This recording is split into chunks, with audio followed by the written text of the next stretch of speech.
Good afternoon, Anuj.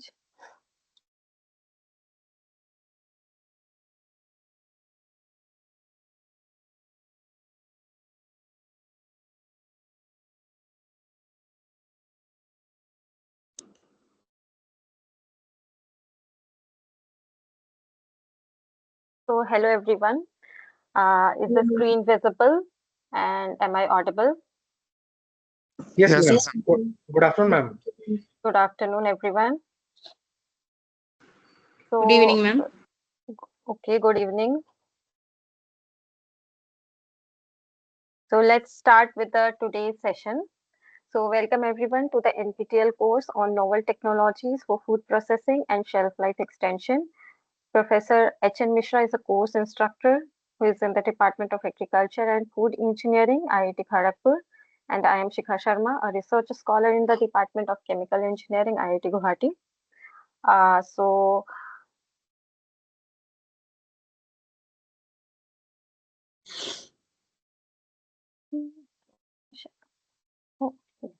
so today we will be going to discuss these 5 topics, which are grain storage, and then ozonation of food grains, then hyperspectral imaging, which is HIS, for quality analysis of food grains, then non-destructive methods for analysis of food grains, and last will be detection of spoilage in grains using biosensors.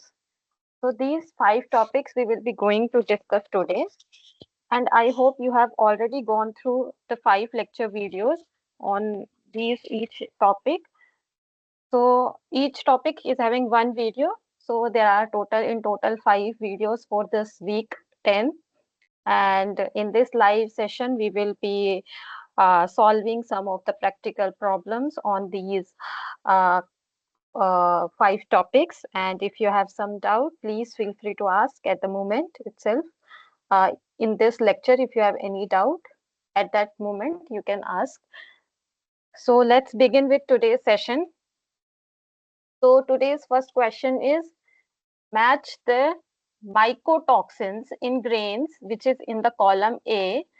Like there are different toxins, mycotoxins, which are aflatoxin, ochratoxin, fumonisin, and citre, citraviridine. So these are 4 mycotoxins which are in column A, and we need to tell in the column B or column second the toxigenic fungi, from which fungi they are being produced. So we need to match. So mycotoxins, first let's discuss what are mycotoxins. So mycotoxins are the one which are produced from fungi. Myco means fungi. So fungi, if the fungi produce some toxins, which it is known as mycotoxins. So these are different toxins which are produced by fungi and found in the few different kind of the food products, and then it can come to a human body by when we consume it.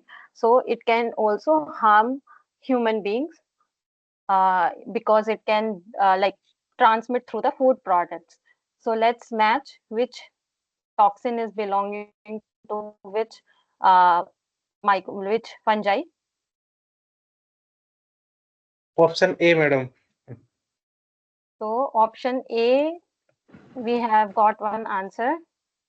Ma'am, option A, ma'am. Yes. So everyone is agreeing to option A, which is the correct answer. So mycotoxin is basically a toxic secondary metabolite which is produced by fungi and is capable of causing death or the disease.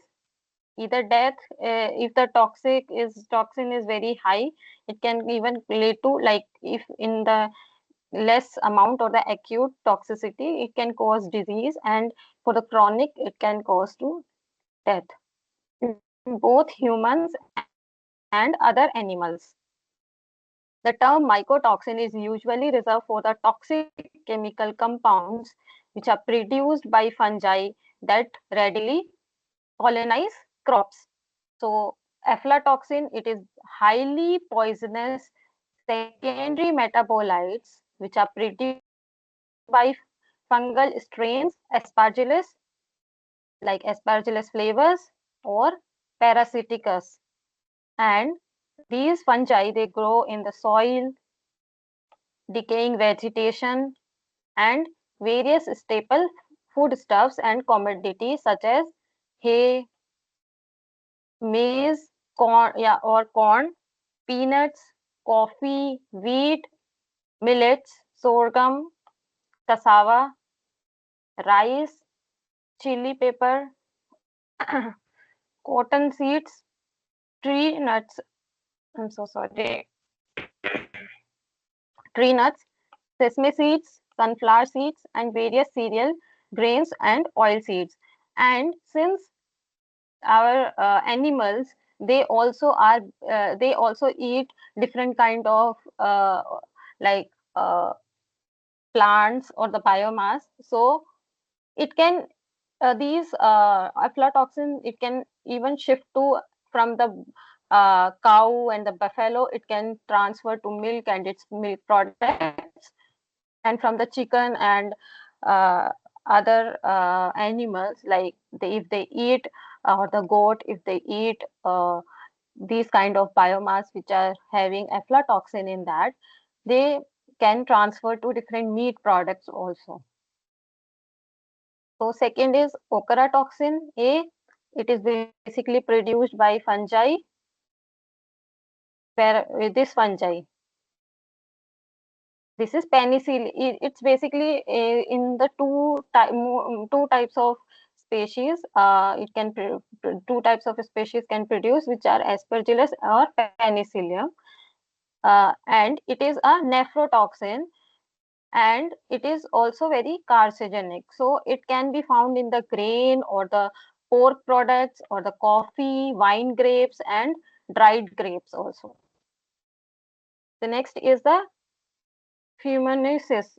Fuminescence. So this toxins, it is a mycotoxin, and it is produced by the fusarium. Basically, fusarium species produce that. Many species can produce in the fusarium main class, and usually it contaminate maize and maize products. So it is in maize or maize products. Next is the citroviridin.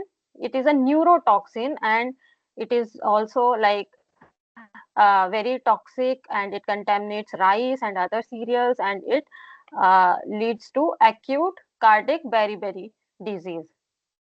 And it Yes. is in the aspergillus and penicillium species mostly. So these are the different mycotoxins which are related, which are produced by different fungi, and they can be found in these kind of products, which can be harmful to humans directly or indirectly, because it can directly be consumed by the food by the humans, or indirectly by the like animal products like meat, milk, etc. So is it clear? Can we move to next question? Yes, ma'am. Yes, ma'am. Okay.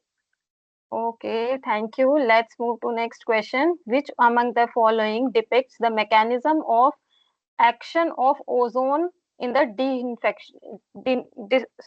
disinfectination? So we need to tell about the mechanism of action of ozones. So we know that ozone can be used as a disinfecting agent for different, like for water also we use ozone, and other different like fruit products, or for now like the cereals we use ozone. So out of which depicts this mechanism. So option A says unstable third oxygen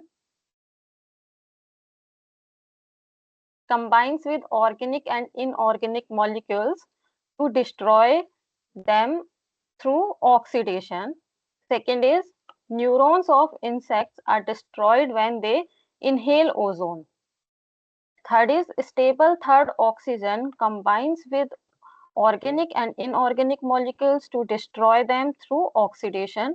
Both stable third oxygen can combine with organic and inorganic molecules to destroy them through oxidation, and neurons of insects are destroyed when they inhale ozone. Anyone please can share his or her opinion? Not sure, but A is looking correct, ma'am. A is looking correct. A. A. So, Two. Option A. Ma'am, Option. A. so everyone is on option A. Yes. Option A is correct. So ozone basically works by the mechanism in which unstable third oxygen, it can combine with organic and inorganic molecules to destroy them through oxidation.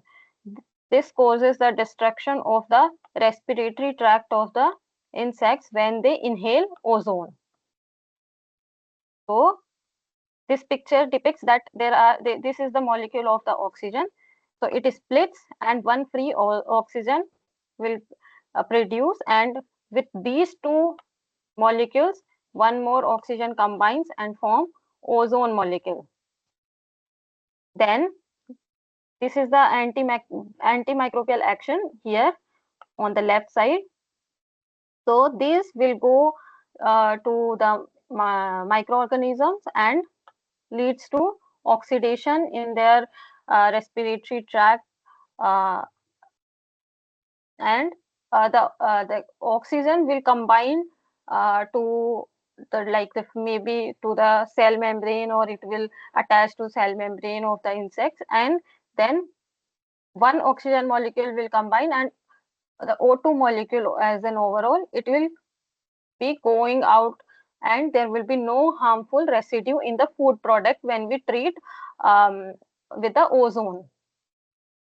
So mechanism of ozone action can be inactivation of microbial enzymes. So it can deactivate microbial enzymes through metabolic disruption. It can cause oxidative stress and cell membrane damage by lipid oxidation or lipid peroxidation, or the protein oxidation, or the nucleic acid damage. It can disrupt biofilm formation, and the matrix can degrade because of that, and there can be enhance in the permeability. Also, there will be the toxicity, like it lowers antioxidant capacity in the microorganism, so toxicity will be more, and it it can host cell protection. It can protect, like it can harm by like there are free radicals, so oxygen can go attach with those molecules and decreasing the natural protecting mechanism of a insect or a microorganism. So this way ozone works. So option A is correct here. So everyone is correct in this in this question. So let's move to the next question. So this is a numerical question, and I would like you to sit with a paper and a pen to solve this question with me. So a silo of 8-meter diameter and 20-meter height is loaded with food grains of density 800 kg per meter cube. Coefficient of friction and pressure ratio is 0.4 each. Then what will be the lateral pressure when the silo is filled up to 3/4 of the height? So this is a silo like this is a silo, and it is having particular diameter and a particular height, and it is filled with grains, and it is having some pressure in the vertical direction and the horizontal direction. Horizontal direction means the pressure on the wall, and the pressure at the bottom because of the weight of the grain. So let's understand the basic phenomena, which is Jensen's theory. Basically, when we are designing a silo or we are doing calculations or related to silo, this is a widely accepted theory which we use. It basically, this theory describes the distribution of the vertices. So I just now told you that there are, because there are different grains here in the silo, so there will be pressure applied to the wall, or which is in the horizontal direction, and one is in the vertical direction, which is towards the, because of the weight and towards bottom, right? There are two kind of pressure applies. So in Jensen's theory, it basically take account of both of the vertical and the lateral stresses in a silo or grain storage bins. It helps predict how bulk material like the powders or the grains or the granular solids, they exert pressure on the silo's wall and bottom. So two kind of pressure. One is at the bottom and one is at the walls, which is crucial for structural design, material flow, and load calculations. So in this theory, we use these two pressures for calculating the flow in a silo, or all the designing a silo while we are designing a silo. So the major assumption in this is that large portion of stored material in bin is supported by friction between material and the walls. So vertical walls of the bin are subjected to vertical forces and horizontal pressure. So this is a silo on the right hand side. So in if we take a small uh, uh, like a small slice or a small part of a silo, so here it's a PV, which is vertical pressure, and pH is the horizontal pressure, which is towards wall. So we can calculate pressure in this small element, and then we can calculate, integrate for the whole height of the silo. In this is just like I'm just telling you the basic about this theory, not going in very detail, but this is basic, and because it applies for all the calculations in the silo, so I am telling you the basic of this. And the differential equation of the uh, Jensen theory is like, basically what we will going to do, we'll apply force balance here, Jensen's. that all the force balance here, and we, this is the differential equation we get uh, while uh, while we are balancing all the forces in the vertical direction in this small element. This is the small element, this much portion we are taking. So this is the equation, and there is actually a whole derivation of this or derivation, but it's not important for you. So we can just discuss measure points.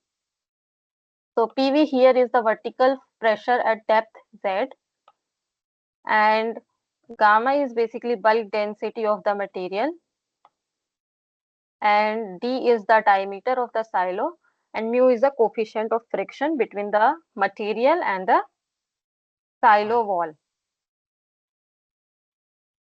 So this is the kind of like basic diagram which is telling about the Jensen's bin effect. So usually what happens, this there is a silo usually.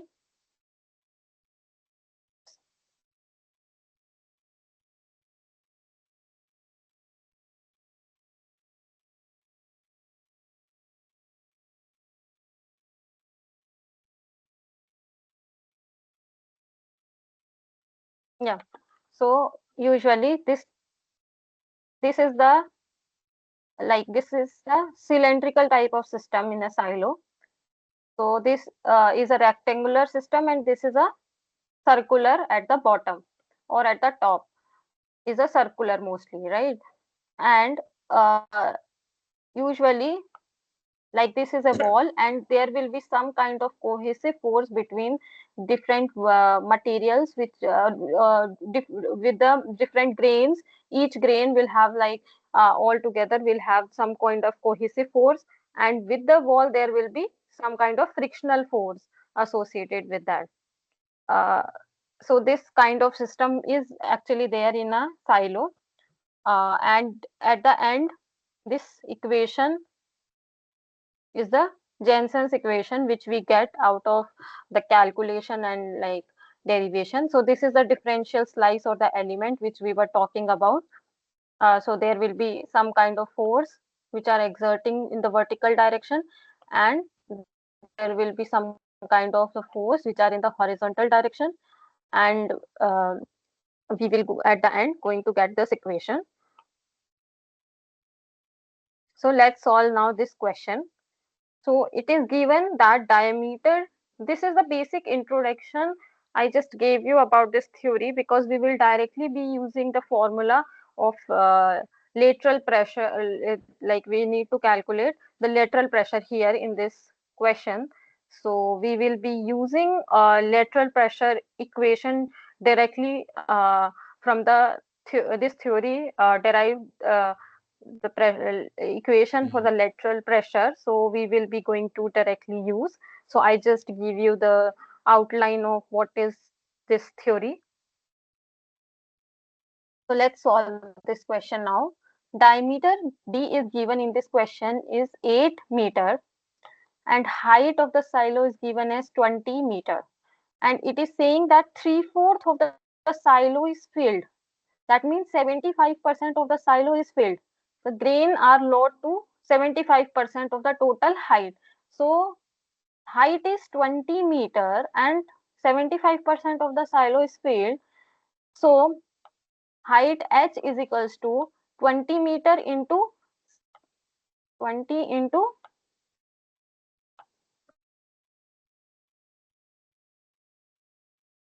75 divided by 100,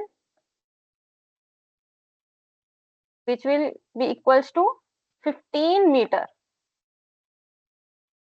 because it's 75 divided by 100 is 0.75. So 0.75 into 20 is 15 meters. And weight density of the grain is given in the question as 800 kg per meter cube. Coefficient of friction is given as 0.4, because the coefficient of friction and the pressure ratio is 0.4. So the pressure ratio K, which is given as 0.4, and the pressure ratio is defined as ratio of the horizontal pressure to the vertical pressure. And we need to calculate lateral pressure. So first, let's see which Easy type meters. of, can you please mute yourself if you have no doubt?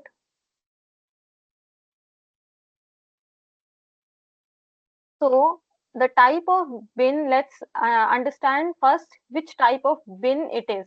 So we can understand this by the term hydraulic radius, which is area of cross section of the bin divided by the perimeter of the bin. So area of cross section is pi d square by 4, and its perimeter is pi d. So when we solve this, it will be d by 4. So hydraulic radius will be d by 4, which is equals to d is, as given in the question, it's 8 meter.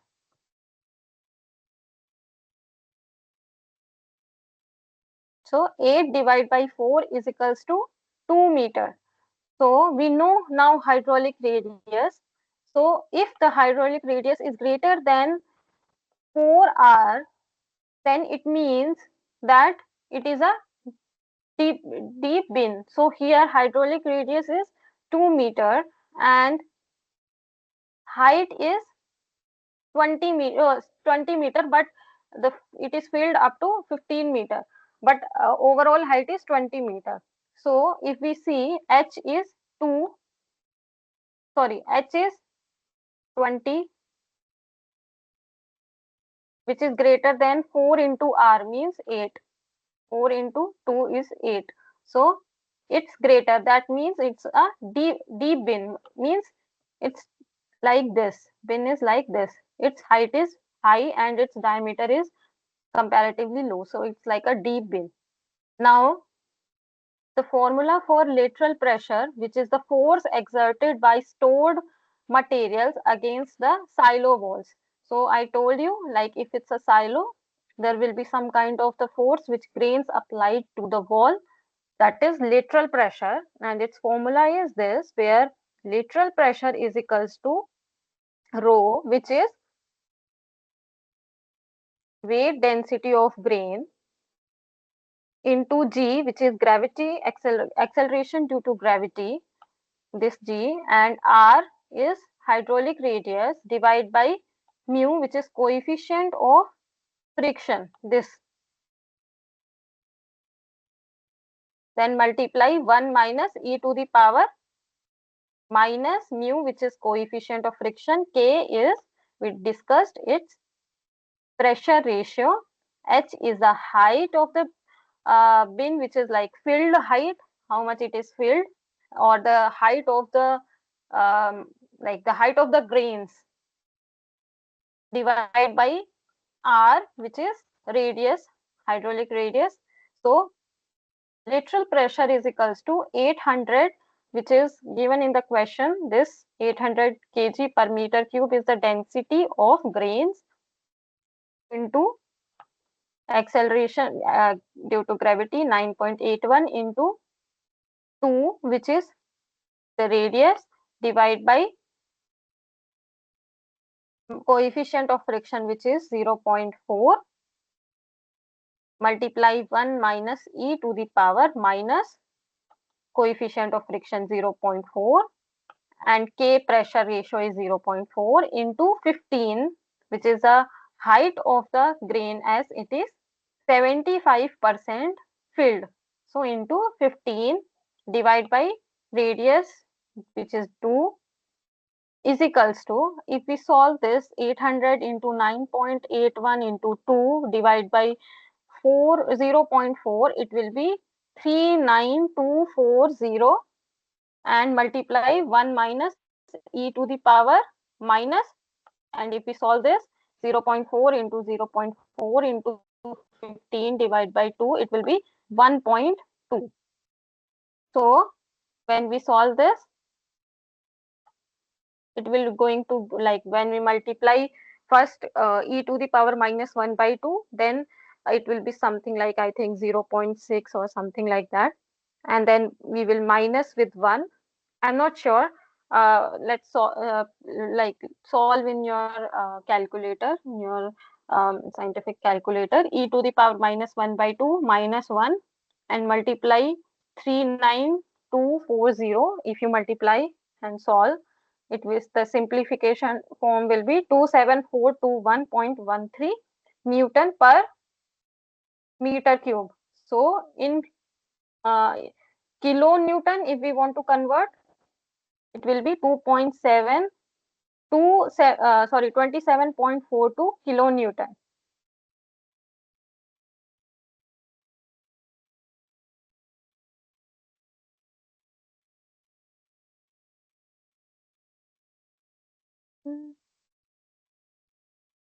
Actually, I am so sorry. This is Newton meter square. This is not cube. So this is Newton per meter square, because it is the pressure, right? So when we convert it into kilonewton, it will be 27.42 kilonewton per meter cube. So answer is C. Is the calculation clear to you? Very difficult question, madam. Yeah, I Hello. understand. Hello. Yes. Ma'am, I'm finding difficulty to calculate the value of e to the power minus 1 by 2. So, can you use scientific calculator? No, What from is your mobile. answer? Yes, ma'am. What is your answer? What you are getting? No, It's I'm not getting. 0.3. I'm just going through the calculations you are doing, which you are going through, which you are doing. So I'm just watching this calculation. Everything is clear, but still e to the power minus 1 by 2. I'm finding difficulty to understand the value of this one. It's if you find its value, like it's calculate in the calculator, if you do e to the power minus 1 by 2, it will be 0.3011 like that. Okay, ma'am. Okay. So Ma'am, I'm getting 22,701 Newton per meter square. 22,000. 701 Newton per meter cube. No. Can you please recheck, because I have done the calculation already. 39240. 27,000. Yes, I just now did again. Can you redo your calculation? E to the power minus 1 by 2, what? How much you are getting? 0.3, right? 01, ma'am. Yes. And if you Okay, ma'am. minus with 1, it will be 0.7. So if you multiply 0.7 in with this, around it is around 40,000. So it will be around 28,000. So I think calculation is correct. Can you check?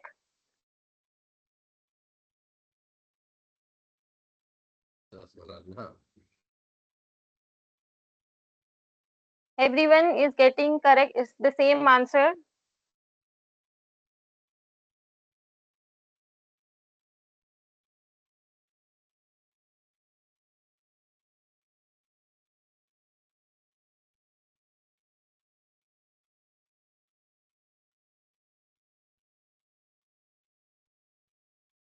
Madam, 39240 multiplied by 0.7 is answer Yes, ma'am. 27468, madam.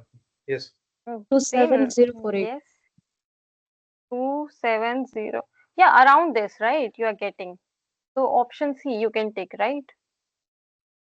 But this is the exact calculation, because I have taken 0.303011, then I directly minus with 1, and then I solve and I am getting the exact value.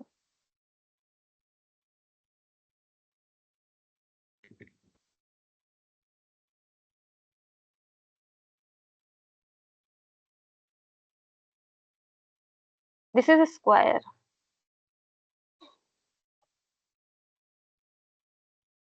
If everyone is getting this value, can we move to next question, or do you want some time to calculate?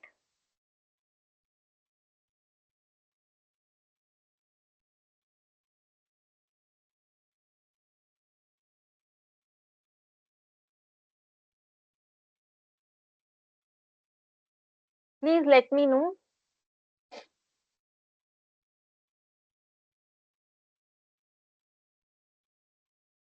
Yes, ma'am. Next question. So everyone is on the same page. Can we move on next question? Yes, ma'am. Okay, let's move to next question, which is again a question about numerical, but it is simpler than before. Yeah, so a 50-meter high silo is there, which is fully loaded with 500 tons of the grain. The true and bulk densities of the grain are 1500 and 450 kg per meter cube. Okay, so this is plus. If it's per, so it is really plus. So respectively, calculate the diameter of the silo and void fraction of the grain in the silo.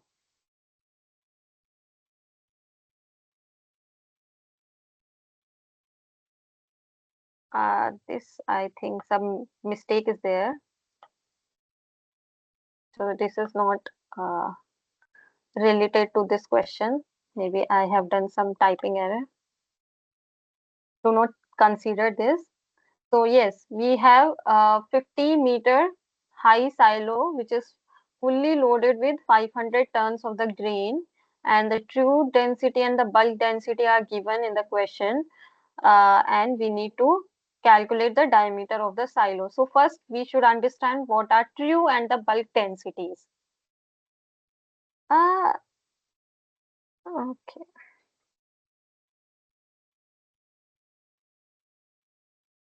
Maybe I have given the explanation of this. Yeah, I think I have given the explanation of this here only. The question. Okay. So, yeah, we will take this as, yeah. So density, we know that mass per volume is the density. Everyone is agreeing, right? Yes. Then there are different kind of density. We know that solid density, particle density, and the bulk density. We know there are different kind of densities. So these different types of densities, they are basically depend on how porous or how pore structure or pore space are there in the food material, because we know that food is having some kind of pores in that, like this or like this. We know like that, right? So because based on the pore, like we are considering the pore or we are not excluding the pore out of that, so the volume will change according to that, and therefore the density changes. So let's calculate this question. If the pore space are disregarded, like it is not calculated, then the solid density of food particle will be under this range, which is 1400 to 1600 kg per meter cube. And if we do not take high fat and high salt food products, except those, most of the um, uh, food products will have 1400 to 1600 kg per meter cube density, solid density, which is not taking any pore. And the particle density, it is basically when there is the presence of internal pores. We take all the internal pores inside a food product. Then if we considering that, then particle density is there. So this density is basically the ratio of the actual mass of the particle to its actual volume. So it is taking all the pores which are inside this. But in the bulk density, we take all these pores also, all these space we consider, which is the bulk volume. We will consider if there is like a bed of uh, all the granular particles. So what is the space between these particles? It will also be considered in bulk density. But in particle density, only these pores of each like particles will be calculated, or the each granules will be calculated or taken into account. But in the solid density, no pore space will be taken into account. So bulk density is basically defined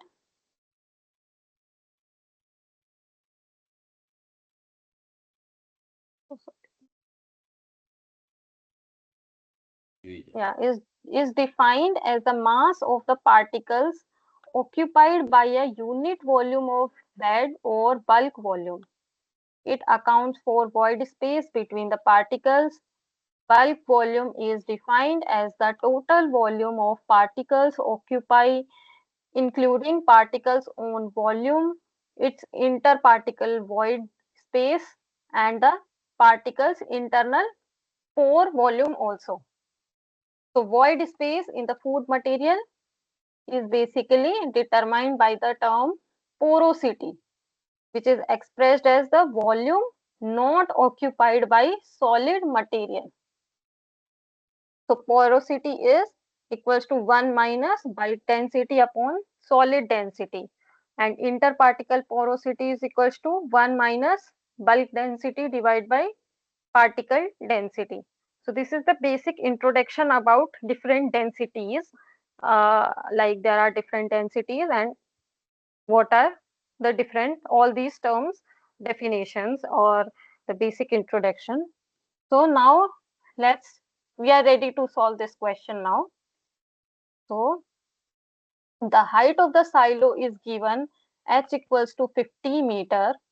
Storage capacity of the silo is given 500 tons. So 500 tons is 500 into 10 to the power 3 kg. So bulk density will be is given in the question. This is the bulk density, which is 450 kg per meter cube, and the true density is given as 1500 kg per meter cube. And we need to calculate diameter of the silo and void fraction of the grain. So this is that kind of silo which we are considering. We are considering it a cylindrical type of silo. So the storage capacity of the silo, which is the weight, is equals to volume into density.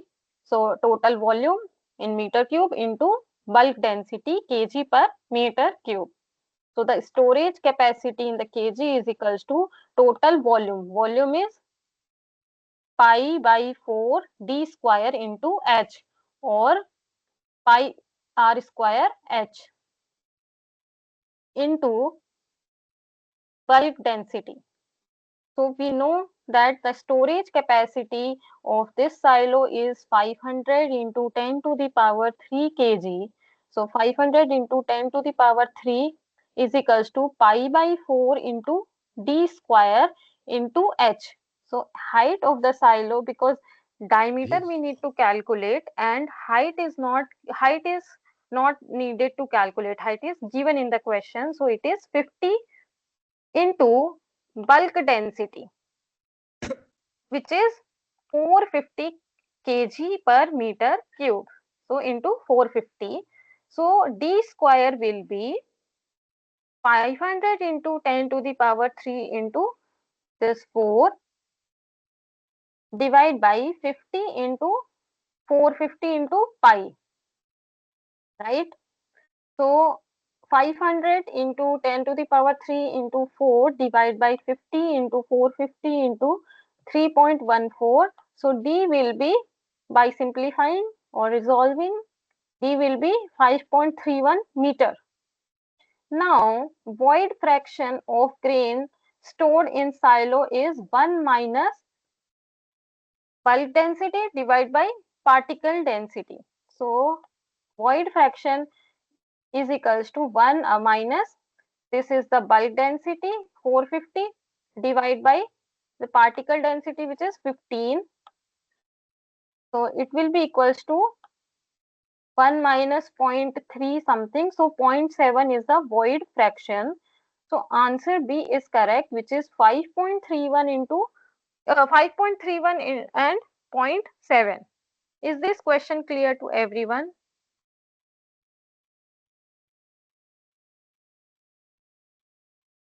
What is the diameter Yes, silo? ma'am. Yes, yes. So everyone clear? Two Yes, people are saying that it's clear, but rest of you, Okay, okay. yes, ma'am. okay.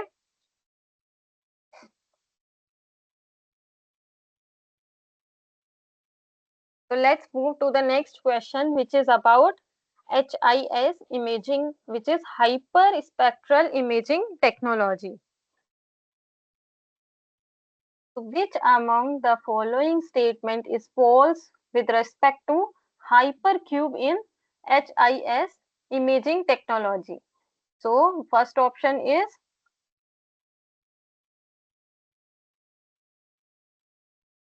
shows the volume Okay, of no. data returned by imaging instrument. B is illustrates how data from imaging instruments get reinforced. C is it does not provide a spectral signature for every pixel, and D is it is a closed compact convex figure whose one skeleton consists of group of opposite parallel line segments aligned in each of the space dimensions.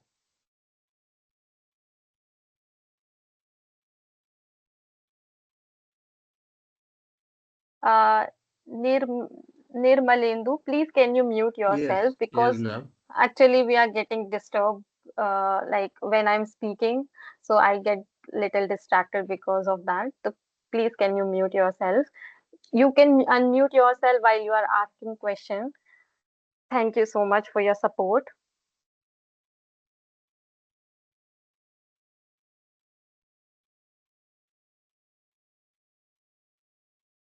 So please give me the answer about HIS imaging technology and the hypercube. Uh, so today is 32 students. Ma'am, the question slide, please. Okay. So the question slide is this.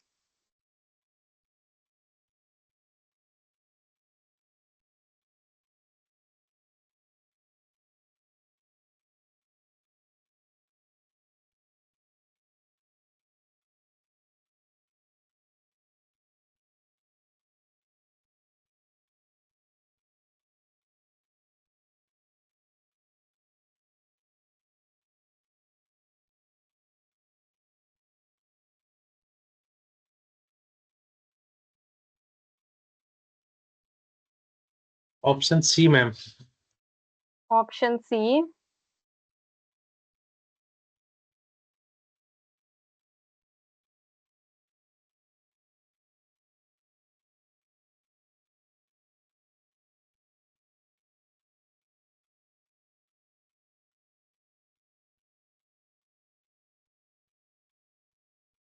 Okay, let's move on to our question.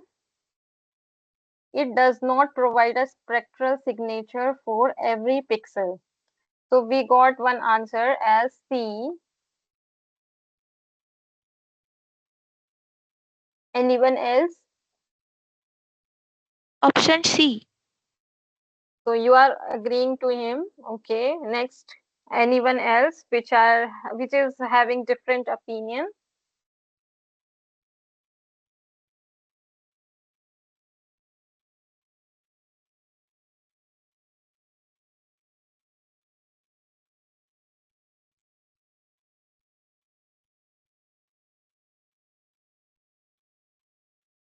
Yes, so they both are correct. Option C is correct.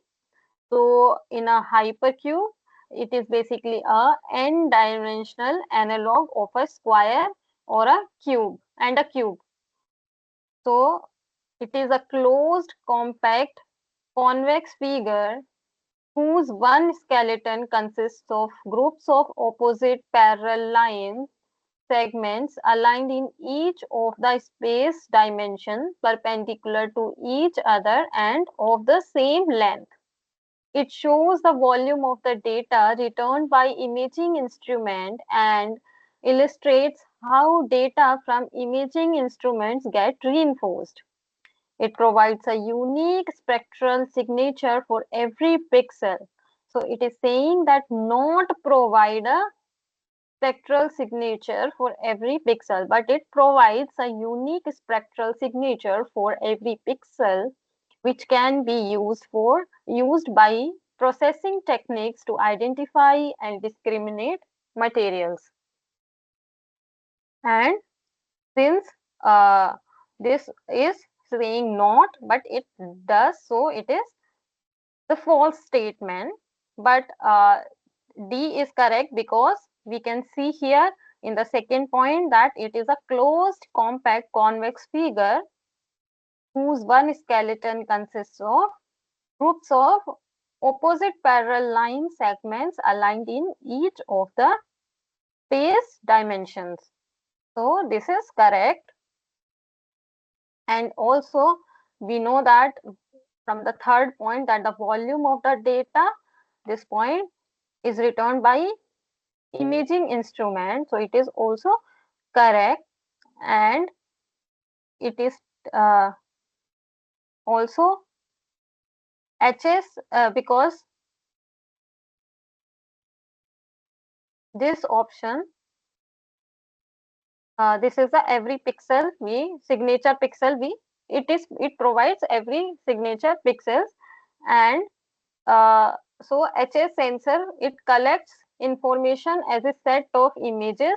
These images are then combined and formed into a three-dimensional HS data cube for processing and analysis, and it provides a unique spectral signal for every pixel, which can be processed and different processing techniques, and then identify and discriminates material. So this is a hypercube. Like this is a basically hypercube. So C is saying not provide a spectral signature, so which is not correct. So that's why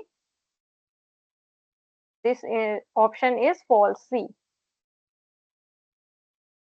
And this statement, the option third, the third point, it says illustrates how data from imaging instruments get reinforced, which is B.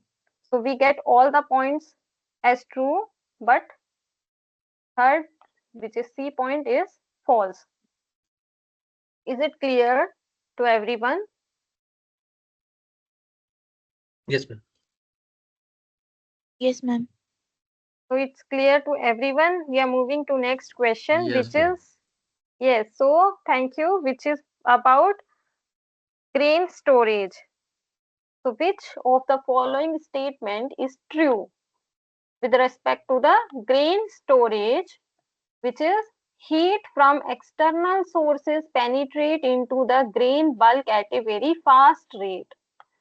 Heat generated by microorganisms, it affects grain to a larger extent than the daily temperature fluctuations.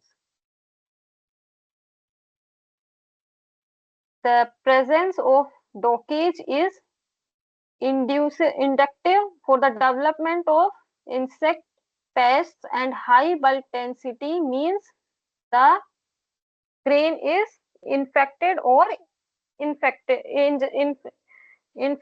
or infected. So which can be correct? Option B. B, madam. Okay, heat generated by microorganisms affect grain to a larger extent than the daily temperature fluctuations. Option B, ma'am. Everyone is on B, which is Yes, true ma'am. also. Yes, it's true, everyone. So heat from external sources, it penetrates into the grain bulk at a very slow rate, and heat generated by microorganisms, it affect grain to a larger extent, because first is incorrect, because what happens, heat from external sources, it penetrates into the grain bulk at a very slow rate, not fast rate. So it is false. Second is heat generated by microorganisms affect grain to a larger extent than the daily temperature fluctuations, which is correct. Then third is the low bulk density means the grain is infested or infected, or that physiologically immature grains or impurities are present in the grain. So option 3 is also false, because it is a high bulk density, but low bulk density means it's attacked by insects, right? And fourth point is grains at the time of arrival to a storage site contains dockage, which includes broken grains. foreign materials and dust particles. The presence of dockage is conducive for the development of insect pests, and it impedes effective aeration of the grain in a silo or a bin. So third is also uh, the presence of dockage is inductive for the development of insects and pests. So it is inductive, but it is conducive. So it is also false. So option B is correct. So is this question clear to everyone? Can we move to next question? Yes, ma'am. Yes, ma'am. Okay, let's move to next question. The diameter of a circular silo is 2 meter and its height is 6 meter. It was filled with grain whose bulk and true densities are 800 and 1200 kg per meter cube respectively. What will be the additional volume available if the packing density is increased to 850 kg per meter cube? So this is a question which is very similar to what we have solved before, and we now are well known about two terms which are the bulk density and the true density. So now can we solve this question? Yes, ma'am. So try to solve this, because you know already what are true density, what are bulk density, and how the volume formula we should apply here. So it's very similar to previous one, this question.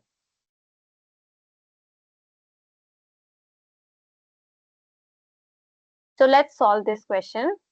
Height of the silo H is equals to 6 meter. Initial bulk density is 850 kg per meter cube and it is increased to 850. Initially it is 800 kg per meter cube and final bulk density it increased to 850 kg per meter cube. Particle density is 1200 kg per meter cube and the diameter of the silo is 2 meter. We need to calculate volume fraction of the grain, sorry, void fraction of the grain we need to calculate. So first start with the volume of the silo. I am so sorry, we need to calculate additional volume available, not the void fraction. I'm so sorry. There is a typing error here. It's volume, additional volume available we need to calculate. So when we are increasing the bulk density, we need to calculate how much is the additional volume added.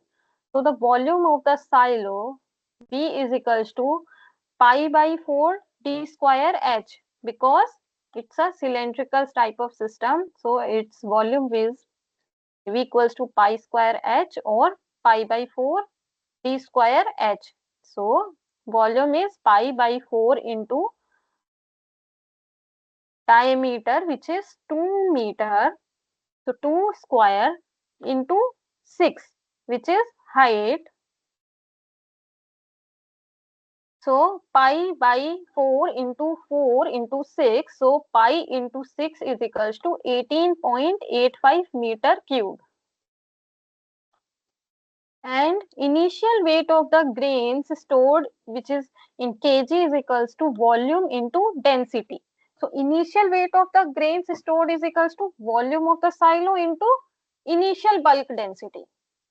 So the volume of the silo is 18.85 into 800, which is the initial bulk density,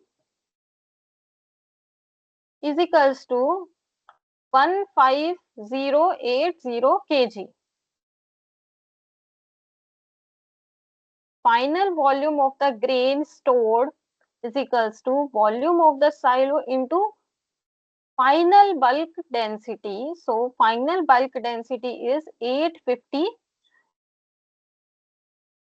kg per meter cube, this value.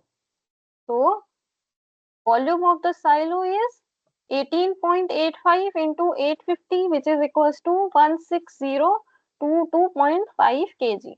So additional weight of the grains stored is equals to final weight minus initial weight.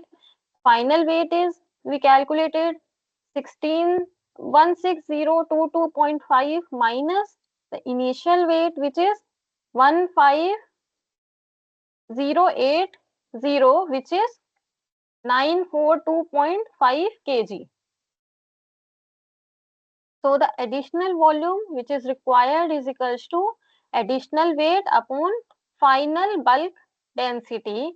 So additional weight is 942.5 divided by final bulk density, which is given in the question as 850, is equals to 1.10 meter cube.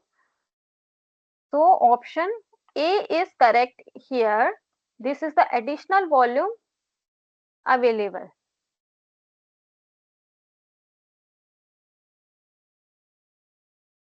Is this question clear? The calculation is same with me.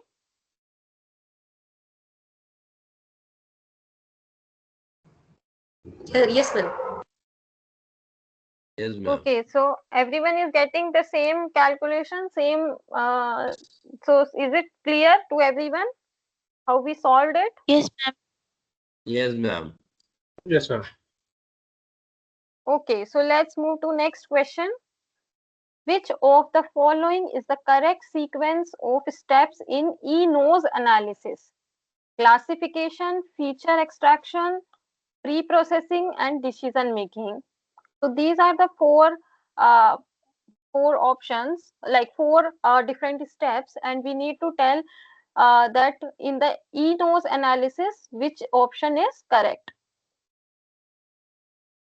So what are the different steps involved in E-nose analysis? Pre-processing. Slide. Wait.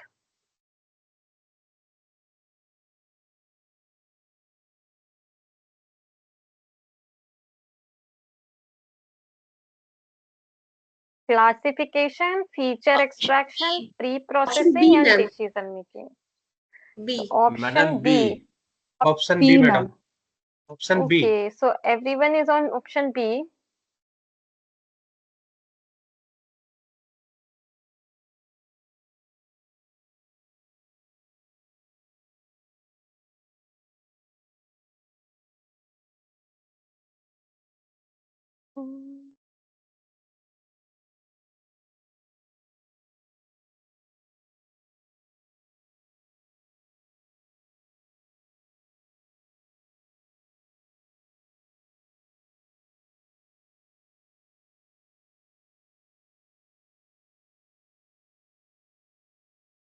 Yeah, so option B is correct. Pre-processing, then feature extraction, then classification, and then decision making. So the sequential step in E-nose analysis is pre-processing, where this step compresses transit response of the sensor array uh, and reduces sample to sample variation. Then is feature extraction. It helps to reduce the dimensionality of the measurement space and extract useful information by pattern recognition, which can be performed with linear transformation like PCA, LDA, etc. And classification, where E-nose is trained to identify the patterns that are representative of each order, and then identification is done by comparing with the trained ones. Trained persons we will compare, and then decision making is used for application specific knowledge. It determines whether the given data belongs to anyone in the database or not. So this is the option B, which is for E-nose analysis.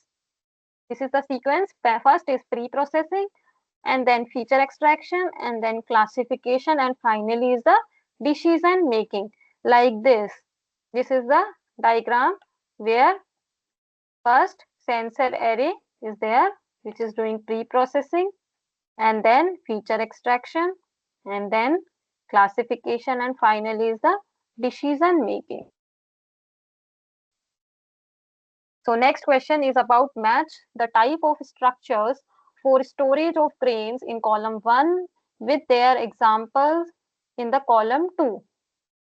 So in column 1, there are different silo structures like traditional storage structures, improved storage structures, modern storage structures, and farm silos. And in B is given like tower silo, bag type storage, shallow bin, and bunker storage. So we need to match.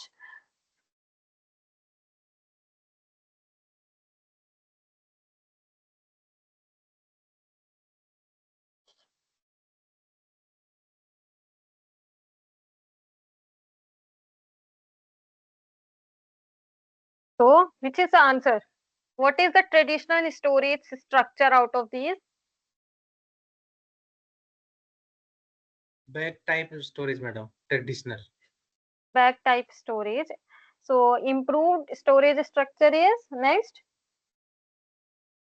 Bunker storage. Bunker type. Bunker type. And then modern storage structure. Shallow bin. Shallow bins. And then Shallow bin. farm is last. Tower silo. Tower silo. Tower silo, right? C is correct here. So grain is basically stored either they are in bags or in bulk. So major type of storage structures in the grain includes like traditional structures includes these different storage system. So we have option bag type storage like this. So initially this kind of ports also being used to store. This is a traditional storage structure, this first image, and it's like uh, used to store this kind of like mud or sand kind of structure to store the grains. Also like bag type storage is in the like they in the bags in the traditional system. In bags grains are usually stored. And improved storage structure in this pusa bins, brick cement structure. So this is kind of a brick cement structure. Bunker storage also, cap storage also. So this kind of system is used after like when some improvement has been made in the traditional system. And next is the modern system of storage, which are shallow bins, deep bins, and shades like this. And farm silos are tower silos, horizontal silos, pit silos, trench silos. So like this is the tower silo. And in the trench silo, what happens? Like this kind of structure is made to store grains. So these are different kind of storage system for the grains. So option C is correct here. So is this clear to everyone? Can we move to next question? Yes, ma'am. Yes, ma'am. Yes, ma'am.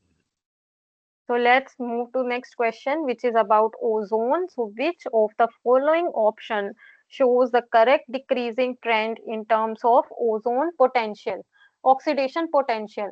So oxidation potential, they are different oxidizing agents. So we need to tell which is the having the higher oxidation potential, like ozone, peroxide, hyperchlorides, and free chlorine.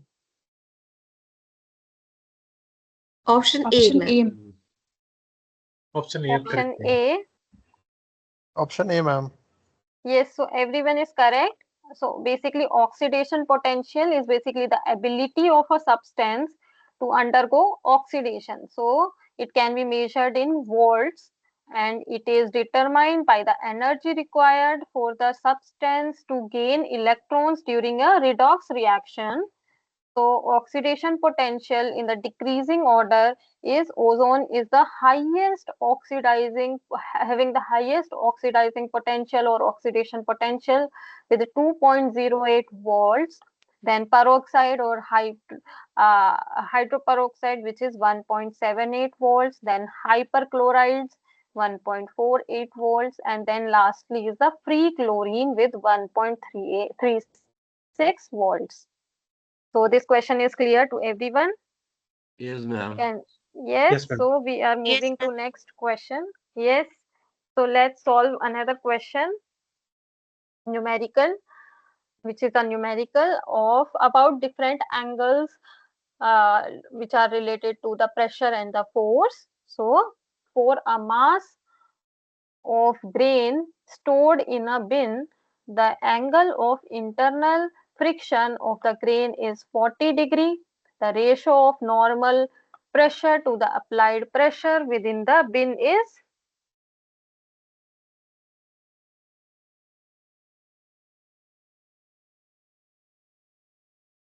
we have the internal pressure given and we need to tell the ratio of normal to applied pressure.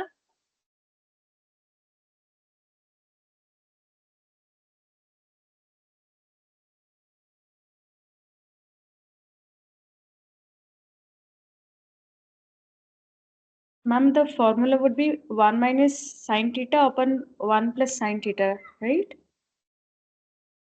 So I right now I don't know. You can solve and tell me if the answer matches or not. Then we will go to solve, see the if you are correct or not, like this.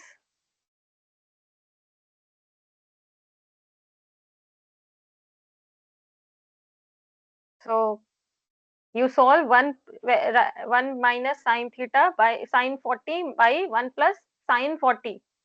Solve and see if the answer is correct.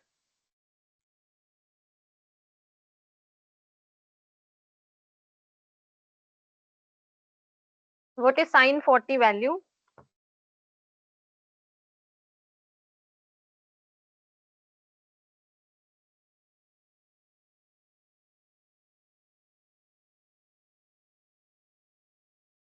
Sine 40 is 0.64, right? So 1 minus 0.64 divided by 1 plus 0.64. So what is it is showing? The final answer? 0.21. Yes. So as she rightly mentioned that the formula is 1 minus sine theta by 1 plus sine theta. So she is correct and your calculation is also correct. So let's understand first. So this is she is correct, like angle of internal friction 40° and ratio of lateral to vertical pressure we need to calculate. The theta here is angle of internal friction and ratio of normal pressure to applied pressure K is equals to 1 minus sine theta by 1 plus sine theta. So 1 minus, since internal friction angle is 40, so 1 minus sine 40 divided by 1 plus sine 40 and sine 40 is 0.64. So when we solve, we will going to get 0.21, which is this.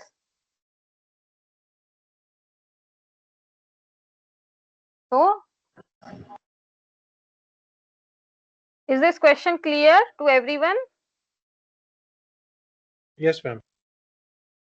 Yes, ma'am. Yes. So let's understand the two terms, angle of friction and angle of repose. So from this diagram, can anyone, this is a very basic terms, these two are. So can anyone tell what is angle of friction and angle of repose? So this which is on the left side, it is angle of friction and this is the angle of repose explanation. So explanation is in front of you. You just need to explain. Anyone?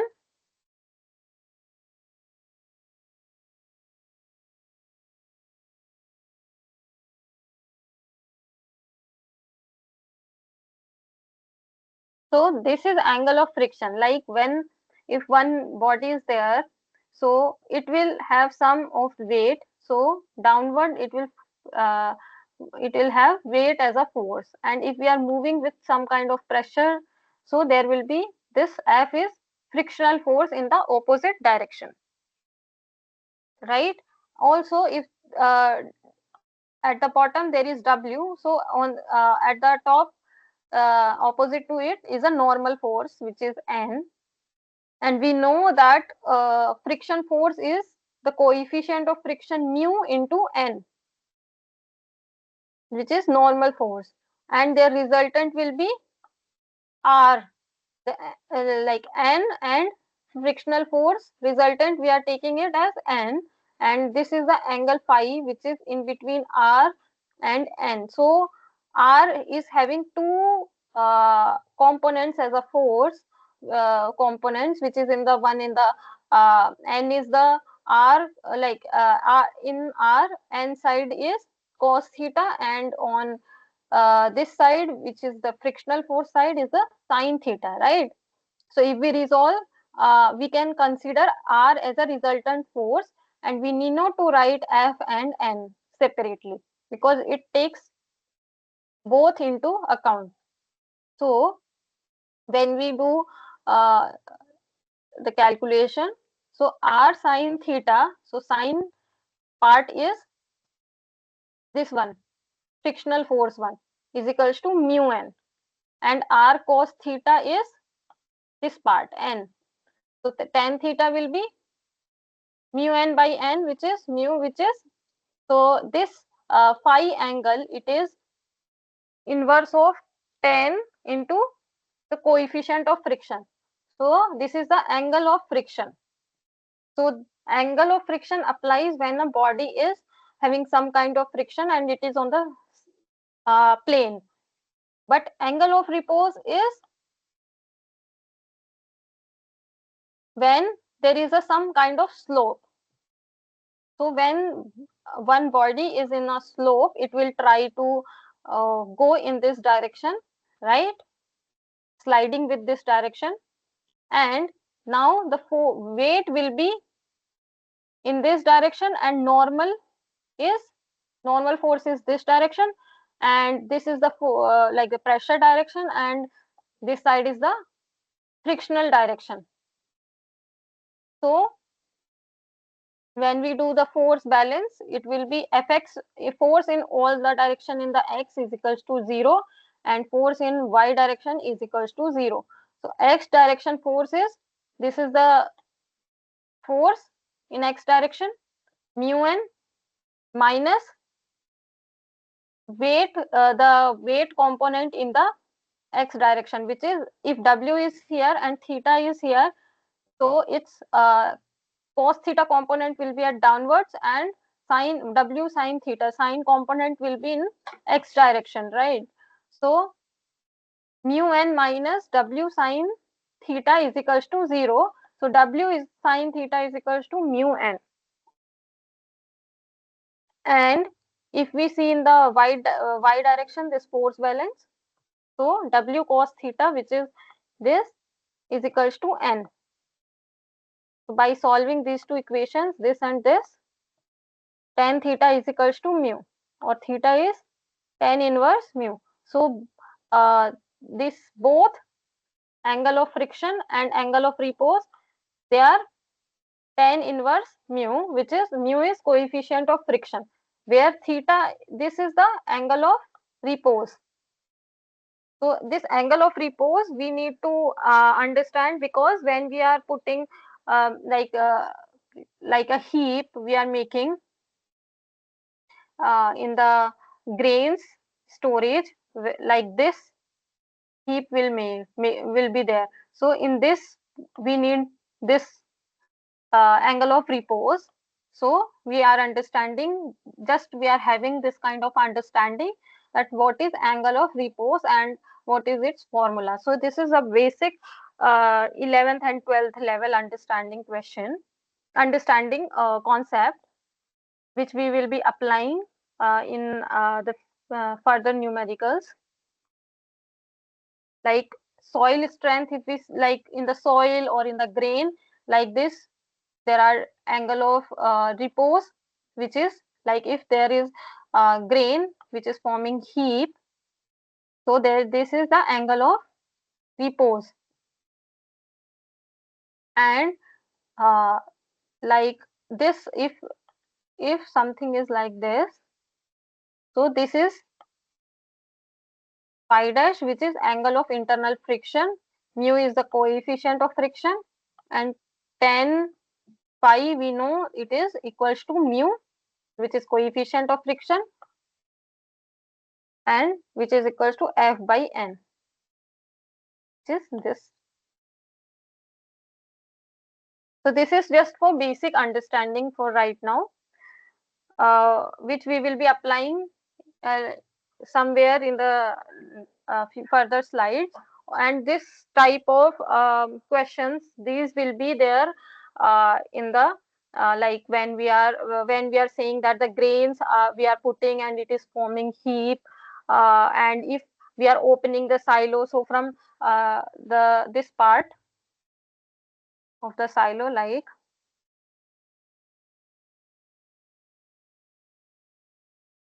this is the grain storage, and then this kind of system is there in silos, right?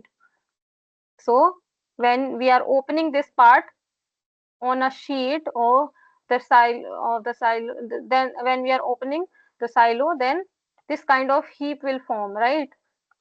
That time we need these kind of concepts. So let's move to the next question. We match the functions of so you know, understand this what is angle of repose from here? Please Yes, let me know. ma'am. Okay.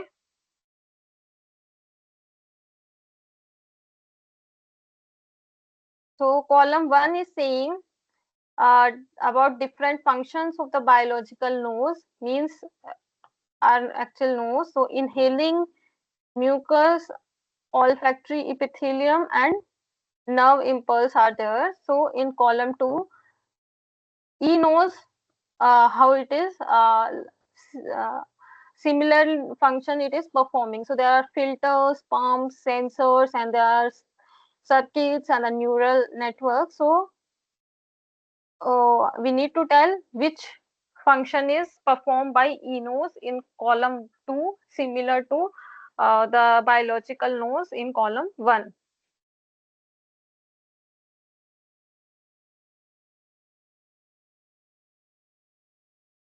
Option C, ma'am. C. Option C.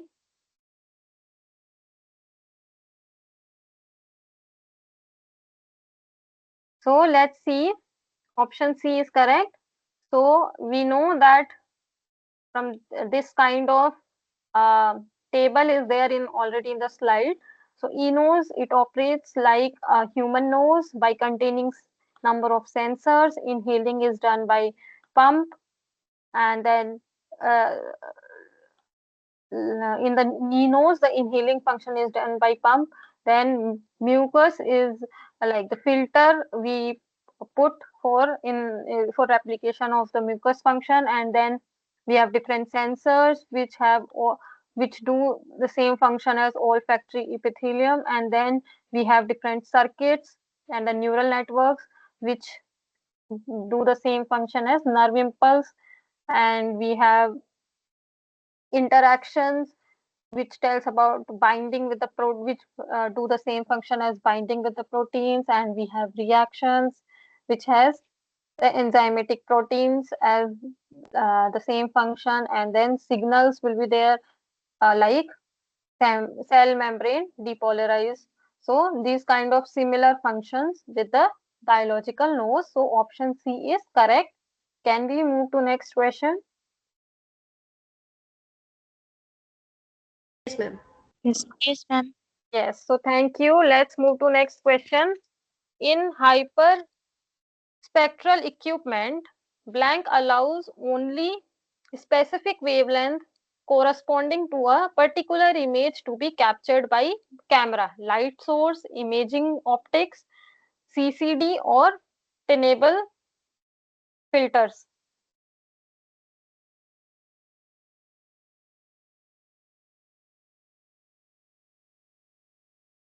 Which allows only specific wavelength corresponding to a particular image to be captured by camera.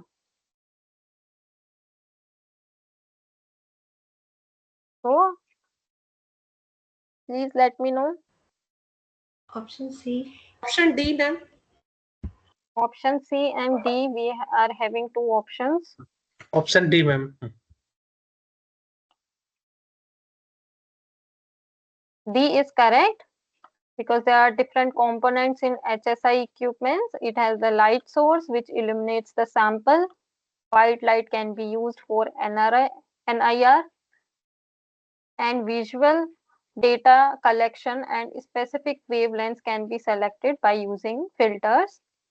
Imaging is optics. It basically collects sample reflectance and illumination of the wavelength. And tunable filters, it is a component which allows only specific wavelength corresponding to particular image to be captured by camera. And CCD is charge coupled device imaging, it records intensities of individual pixels for each wavelength in data collection range. So option D is correct. Is it clear to everyone? Yes, ma'am. Yes, sir. Yes, ma'am. Okay, thank you. So this kind of the system is there in hyperstructure imaging assembly. This is the light assembly, and there are this imaging camera, like this different assemblies are there. So let's move to this question, which is about CO2 concentration. So which among the following option is showing the correct classification of spoilage according to the level of the CO2? Low level spoilage, hot spots, serious spoilage, and low level spoilage having these CO2 concentrations. So we need to tell which one is the correct. So this is the silo grain bin. So where we usually use plastic syringe with a rubber tubing, and we have CO2 analyzer tube and the polythene tubing here in this whole system, and we take out the CO2 and we understand uh, the CO2 level, and we can understand if the grain is under spoilage or is it in the fresh condition. So which option is correct? A. Option A. Option A. She rightly mentioned option A is correct. So CO2 levels, it indicates spoilage as a follow. So if atmosphere, so we know that atmospheric air is having 0.03% CO2. If low level is spoilage will be there, then 0.08 to 0.1% of CO2 will be there, and it is caused by molds, mites, and insects. And CO2 concentration, it can be measured in the intergranular air. So serious spoilage will have 2% or greater than that, and in hot spots 5 to 7% will be their CO2 amount. So hot spots, they are basically the areas within a bulk commodity that have a higher temperature than the surrounding material. Heating basically is initiated by penicillium species growing in a grain pockets at -5 degrees Celsius to +8 degrees Celsius and within 18.5 to 21.8 moisture. So these hotspots, they reach a maximum of 64 degrees Celsius, and it can be like cooled it 2 weeks. So hotspots they form, and it has 5 to 7% CO2 level. So is this question clear?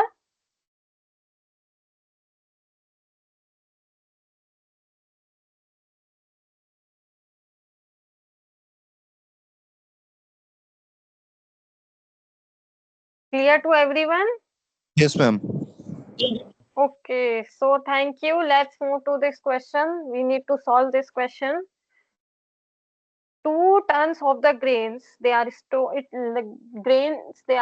in bin, which is cooled by aeration with ambient air at 30 degrees Celsius at a flow rate of 0.22 meter cube per minute. The specific volume of air at 30 degrees Celsius is 0.91 meter cube per kg. Specific heat of grain and air is 1.67 and 1 kilojoule per kg per Kelvin. And we need to calculate the time required for cooling the grain in the bin.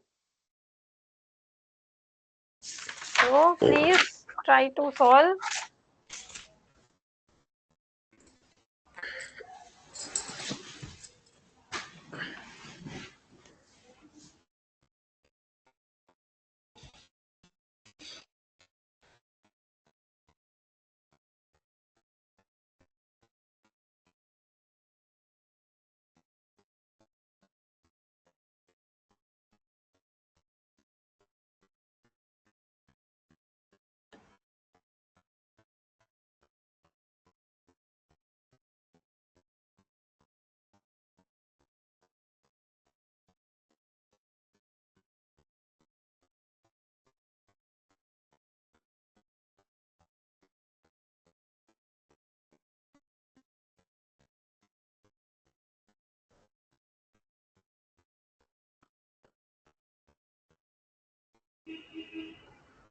So let's solve this question.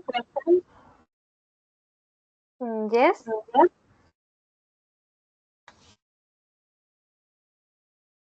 Yes.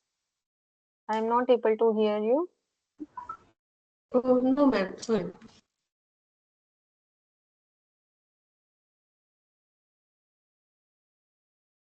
Okay, so let's solve this question. So we have given weight of the grain, which is 2000 kg or 2 tons.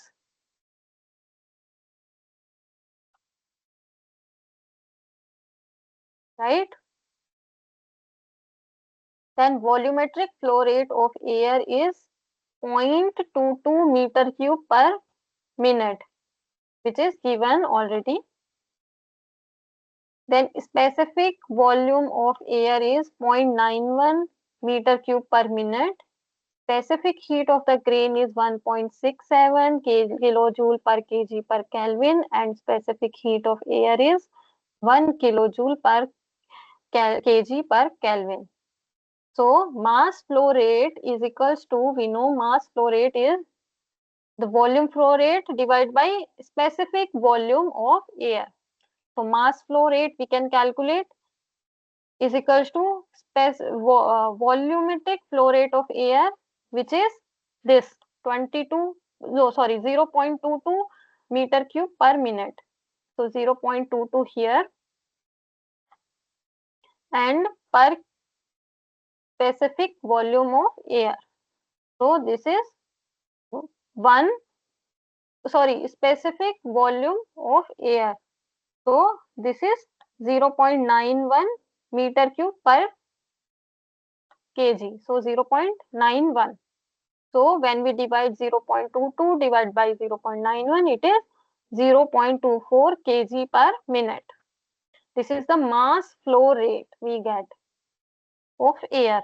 Now we need to tell time required for the cooling, which is equals to mCp divided by of the grain, mCp of the grain divided by mCp of the air. So time required for cooling is equals to 2 into, which is mass, 2000 kg. So 2000 kg So 2 into 1000, I have written like this, into Cp, which is the specific heat of the grain, 1.67. So 1.67, and then divide by mCp of air, so which is m is this this is Cp1. So 1 is this, and mass we calculated as 0.24.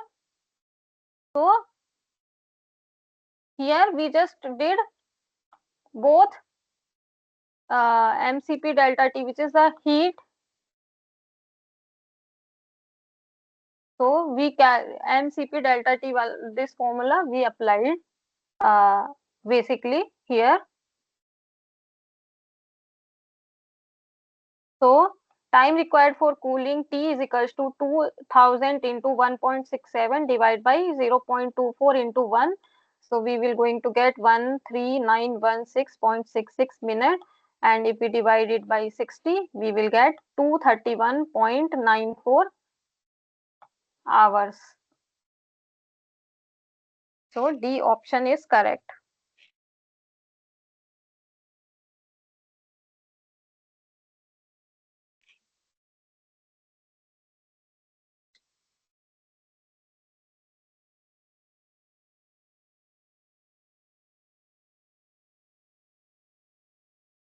Can we move to next question if it's clear to everyone?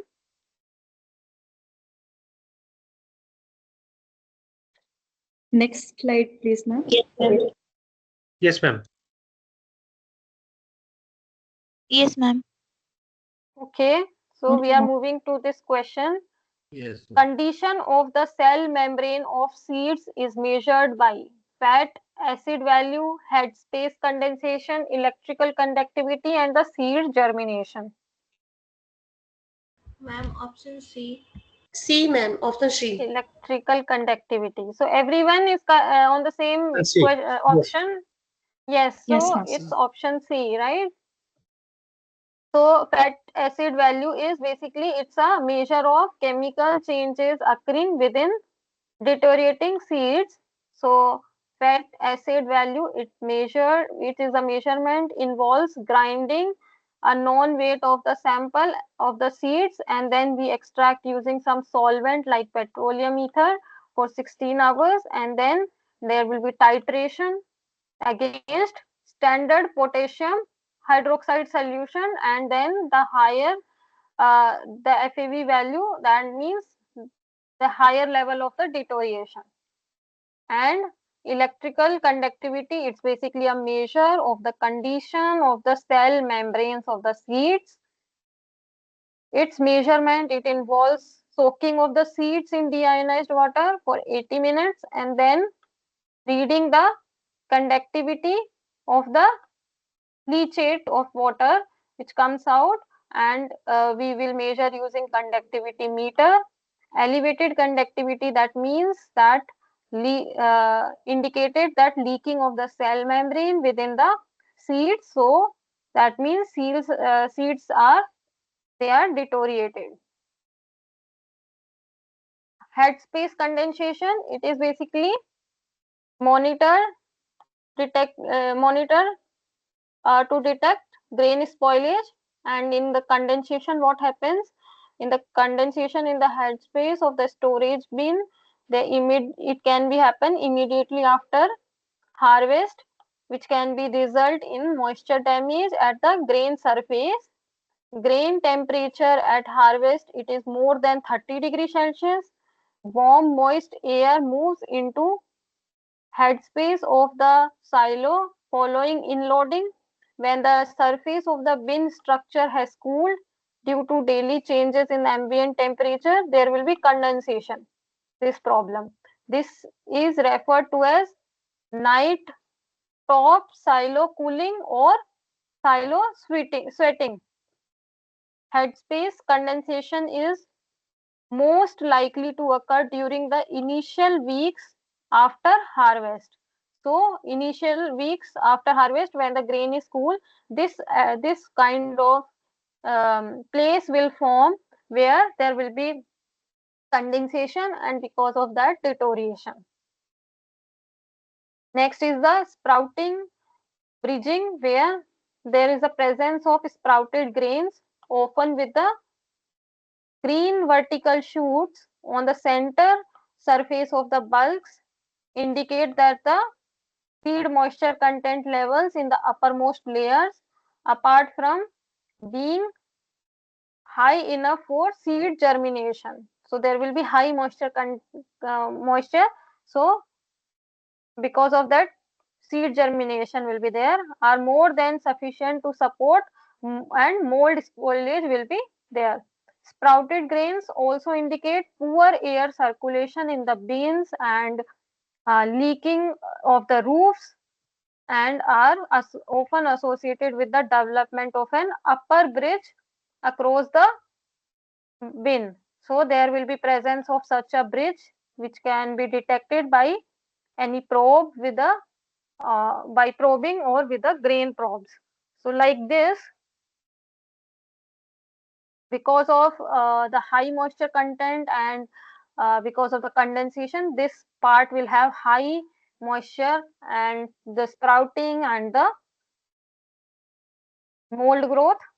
So option C is correct, because electrical conductivity, it tells about the if there is any cell membrane of the, like the condition of the cell membranes of the seeds is depicted using electrical conductivity. So next question is, which among the following is a chemometric classification as well as regression analysis applied for hyperspectral image analysis? Artificial neural network, support vector machine, individual component analysis, or convolutional neural network.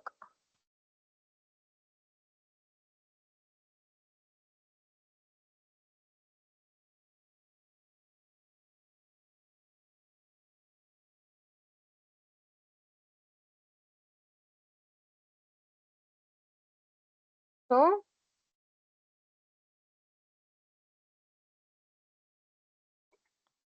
IHSI, in HSI there is chemometric classification and regression analysis.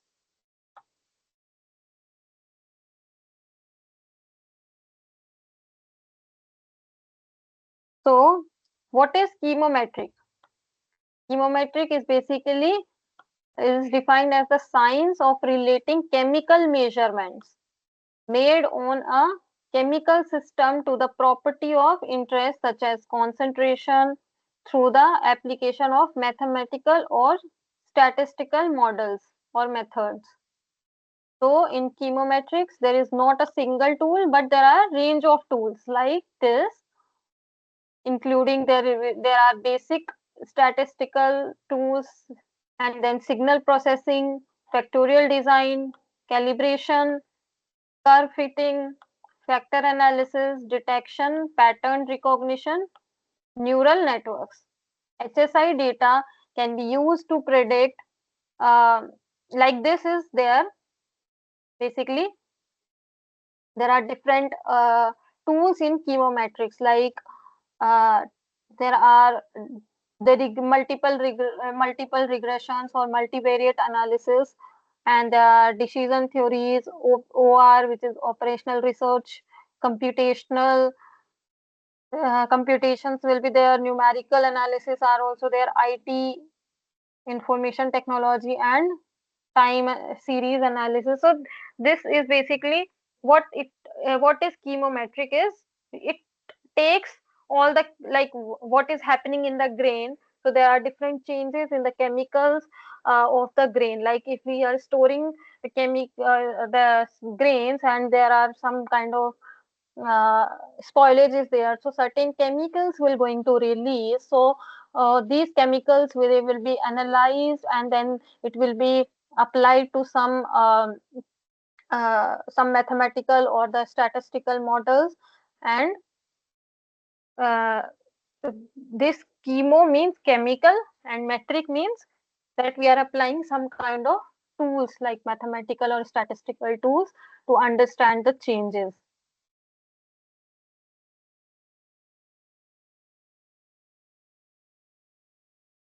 So HSI data can be basically used to predict or quantify various properties of a scene or a material, like we can understand chemical composition, moisture content, or presence of specific materials. So by this way we can understand the quality of the grain, and it has regression analysis which helps establish a mathematical relationship between the spectral data and the target variable, allowing for prediction. So like if there is some chemical which is found in grain as a quality parameter, like some chemical, it will be analyzed and processed in the mathematical models, and we can in the regression models, like there are different mathematical equations, like a, it will be equals to like ax plus by plus cz, like this, different like such equations will be there. Multiple regression analysis will be there. So it tells like how a component is related to the overall spoilage of the grain. Like if chemical A is there, so how it is related to the spoilage, and like component B is there, like moisture is there, temperature is there. So there are different factors which affects the grain spoilage. So they can be put together into one mathematical equation to understand the overall spoilage.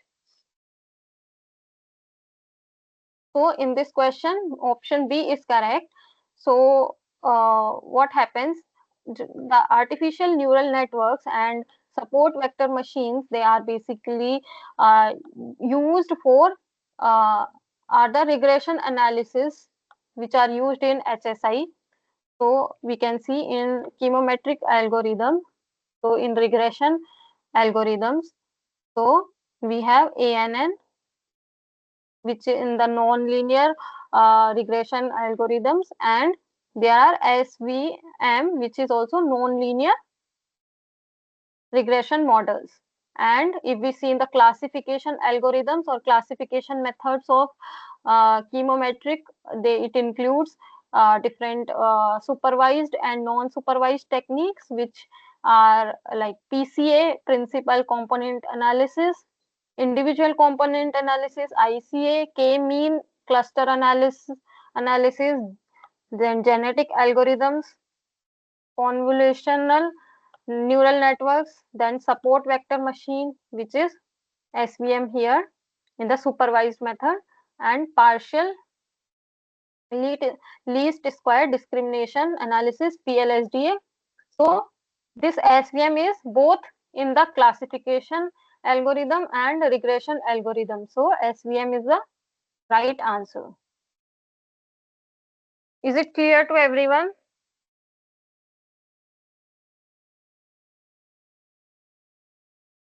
Yes, ma'am. Yes. Yes, ma'am. Yes, sir. So let's solve this question. For an air flow rate of 2 meter cube per minute, the linear velocity, air velocity in the intergranular space in a circular storage bin having 2-meter diameter and 0.4 void fractions will be.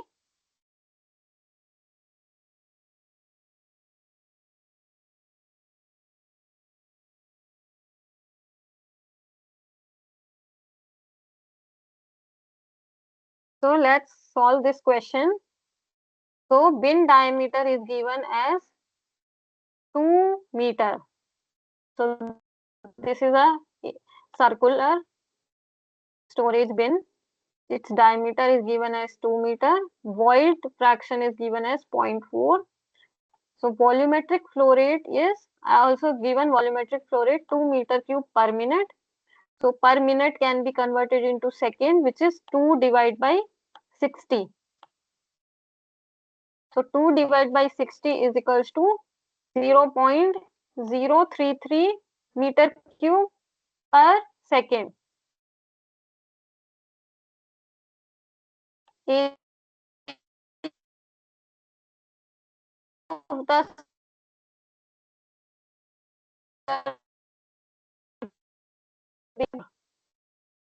so area of circular bin is to pi by 4 into d. D is 2 meter.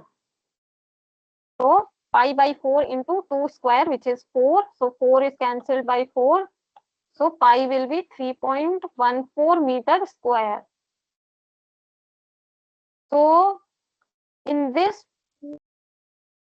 we have calculated area of circular bin. Now we need to calculate interstitial velocity. So for that, we need to understand what is interstitial velocity. So it is basically velocity when there is flow through a porous medium. So when there is a porous medium like this, and if air is flowing like this from porous medium, it is known as interstitial velocity at that time. So interstitial velocity is equals to superficial velocity divided by void fraction. So this superficial velocity, it is a velocity of the air disregarding the presence of the solid particles or porous material medium. Interstitial velocity is usually basically several times larger than superficial velocity, and gas superficial velocity or air velocity is the basically volumetric air flow rate divided by the cell cross sectional area. So it is this superficial velocity is volumetric flow rate divided by area of the bin. So area, that's why we calculated area, because in the interstitial velocity is the superficial velocity divided by void fraction, and for calculating superficial velocity, which is equals to volumetric air flow rate divided by area of circular bin, so we need area. So we calculated area of the circular bin here. So volumetric air flow rate, is 0.033 meter square per second, meter cube per second. So 0.033 divided by area of circular bin, which we calculated as 3.14 meter square, and void fraction, which is given in the question as 0.4. This. So into 0.4. So when we solve this, we're going to get 0.026 meters per second. So answer D is correct. Is this question clear to all? Yes, ma'am. Yes, everyone? Yes, yes. Yes, ma'am. So let's move to next question.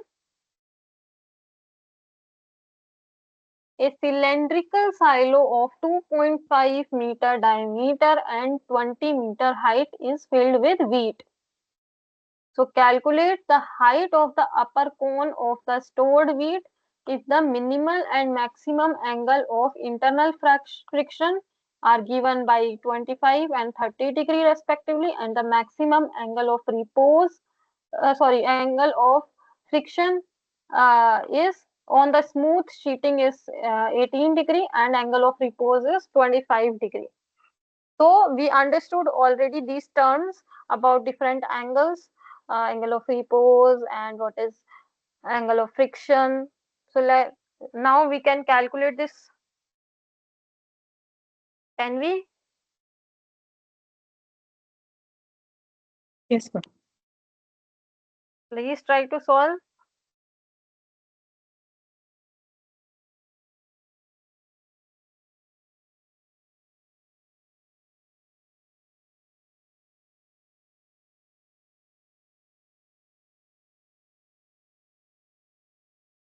So we have given as diameter of silo is 2.5 meter. Radius of silo we can calculate d by 2, which is 2.5 divide by 2, which is 1.25, this, and then height of the silo is 20 meter. Minimum angle of internal friction is 25 degree and maximum angle of internal friction is 30 degree. Maximum angle of friction on smooth sheeting is 18 degree. So angle of repose is given as 25 degree. Height of the upper cone of the this, so like this we have given already. So if we now need to calculate height of the upper cone of the stored wheat. So like this, when we are from this hopper, if we are putting the grain, it will be in this condition, like, right? So if we take this triangular, it will be like this, right? Right angle triangle. So height of the upper cone, that means height, this height, opposite side we need to calculate. So height will be height is r tan theta. So tan theta we know, tan theta. So tan theta is basically perpendicular by base, trigonometry. So perpendicular, which is opposite side height, means z. Here we are taking height as z. Z by base, which is this. This is radius. This part is the radius, right? So divide by r. So tan theta is equals to z by r. Here theta is angle of, we can take angle of internal friction or angle of repose, which actually they are both same, 25 here and 25 here.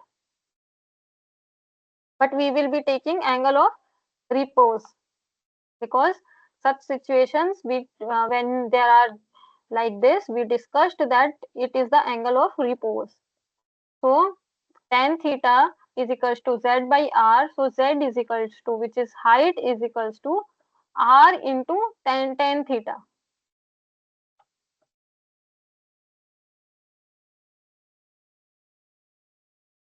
So we know theta is 25. So z equals to r, which is here 1.25 meters. So 1.25 into 1025. 1025 is equals to 0.466. So 0.466 into 1.25 is equals to 0.58 meters. So this is the height. The option is correct. Is this question clear to everyone? Yes, ma'am. Okay. Is it clear, everyone? Can we move to next question? Yes, ma'am. So we know that from this diagram we discussed previously that this is angle of repose. So last question of this day is the flow function in a grain storage bin is given as the ratio of hopper angle to angle of repose, hopper angle to angle of internal friction, angle of repose of the solid to the angle of internal friction, and unconfined yield pressure of a solid to the consolidation pressure.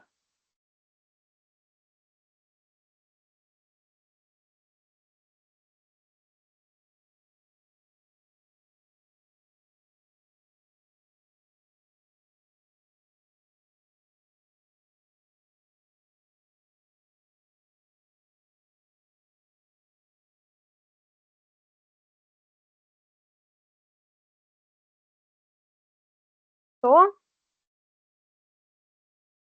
A option is correct, which is unconfined. The flow function basically in a grain storage bin is the ratio of unconfined yield pressure of the solid to the consolidation pressure. So flow function is basically what we discussed. So basically flow function is basically depend on the material, which material is there. So as per Jenka this is like it's a scientist name, and based on that we have find which tells about flow function. So based on that, solids, based on the flow functions, like the flow functions value and its in which range it lies, there is the classification of different solids. So if the flow function is less than 2, that means that the material is very cohesive in a silo and it's non-flowing. Like silo, we have material, so it is very cohesive and it will not flow.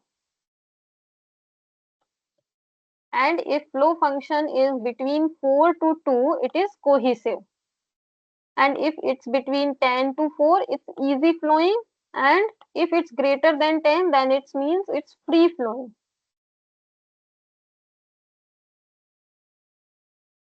So like this we have silo. So there will be, when we open silo, there will be some kind of the some material, it will easily flow, and there will be which is the core flow, and there will be some which will stick to the wall, and there will be stagnant zones will form at the hopper. So based on that, if the it depends on the material. Actually, if the material is very cohesive, it will not flow that easily. So the consolidate stress, which is this term, ratio of the unconfined yield pressure to the consolidate pressure. So consolidate stress is basically, it refers to increase in internal strength and resistance to flow of the bulk solid material over time. So it will be like there, like some part of the solid, some part of the material, it will be stagnant, and when we are applying the pressure, it will becoming more compact, and it will be in like this, it will be more compact. So over time, due to the application of pressure or stress, leading to a state where the material becomes more compact and less likely to flow. So when we are applying the strength, so more compaction will be there and material will not going to flow that easily. But after the consolidation, the bulk solid specimens, it is relieved from the consolidated stress. So after some after consolidation, what happens? It will lose the force of consolidation, and consolidated cylindrical bulk solid species is loaded with an vertical compressive stress. So there will be some vertical compressive stress. Because of that, the specimen, it will break at certain stress. Like this, it will break and it will start flowing. The stress causing failure, and and it is also known as compressive strength or unconfined yield strength. So this is the unconfined yield pressure or stress. So is it clear, this question? What is flow function?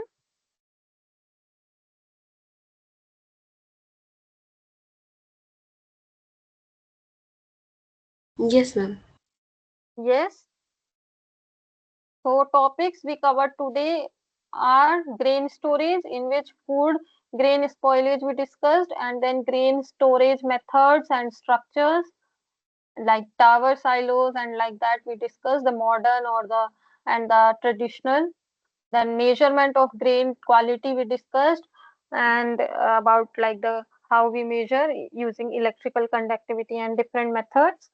And the ozonation of food grains we discussed about its ozone structure and properties, and then mechanism of microbial inactivation, and then this infestation through ozonation, how ozone works and how it uh, uh, helps in microorganism killing or inactivation. Then hyperspectral imaging imaging we discussed, which is used for quality analysis of food grains. We discussed about its principle, and we discussed about different components and how the data is taken, or data acquisition is done, and then how the data is being processed. And then we discussed about non-destructive methods for analysis of food grains quality, which includes mainly electronic nose we discussed mainly. And we discussed about detection of spoilage in grains using biosensors. We discussed about the temperature sensing devices or the CO2 uh, measurement devices. We discussed about those. And in the next week, which is week 11, we will going to discuss about food fortification, iron fortified rice, Nutri-Dal and fortified noodles, and high energy RTE food paste, which is having two videos for this RTE food paste. So this is the YouTube channel link where I will post this video, recorded video, and I will be uploading the presentation on this Google Drive link. Thank you. You can leave the meeting. Thank you for joining this class. Let's meet on next Sunday, same time. Thank you, madam. Hello. Thank you so much. Hello.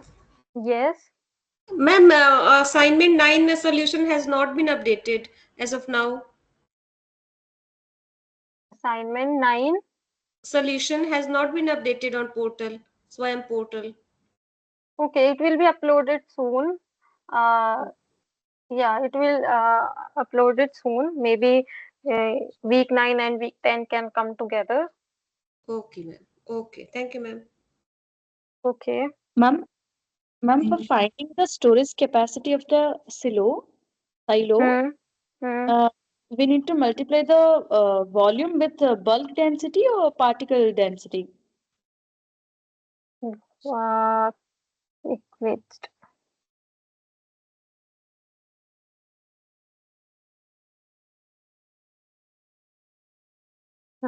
Which question?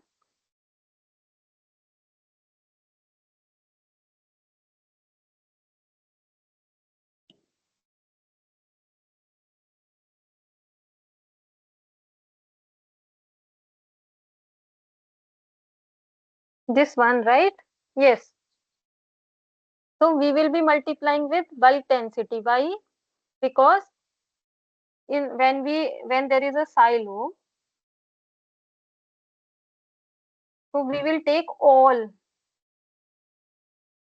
the final weight of the grains, all like, because it is filled up to some height. So we want to take all the height, all the volume, or all the we want actually. Bulk density means we are taking bulk volume. Bulk volume means we are taking all this volume.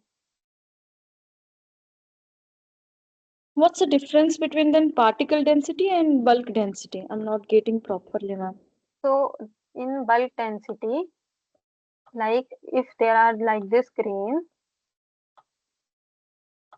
so it will take all the pores, like,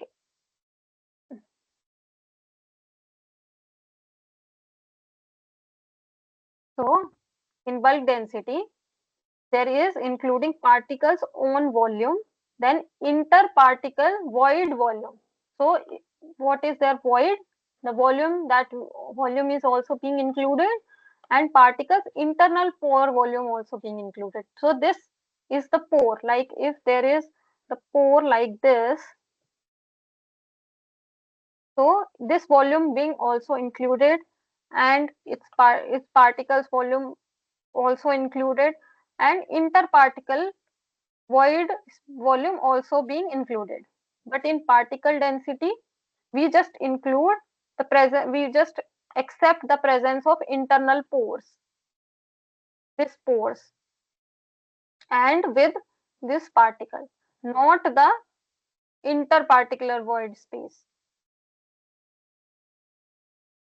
But when we are doing the calculation in a silo, since silo is having, mostly we will take bulk density into calculation. Why? Because when we are putting the grains together, all kind of density, like all, we need all volume or all things into account. We need particle density also, we need its porosity or like the density of the pores also, and interparticular space will also be calculated, because it is all together accounting to the weight which is at the bottom of the, if we will put one weighing balance. So in the weighing balance all are included, or like or whatever is there, so all are included. So we need to take the density of everything, be it void, be it particle, be it pore, anything. So we are taking bulk density. Okay, ma'am. Hmm. That means particle density would be always greater than the bulk density. So particle mass will be same, right? Volume will going to change. So in particle volume will be lesser, so dense, yeah, so particle density will be more. In the bulk density, the bulk volume will be there, so volume will be more, so overall density will going to less. Yes. Okay, ma'am. Thank you. Okay.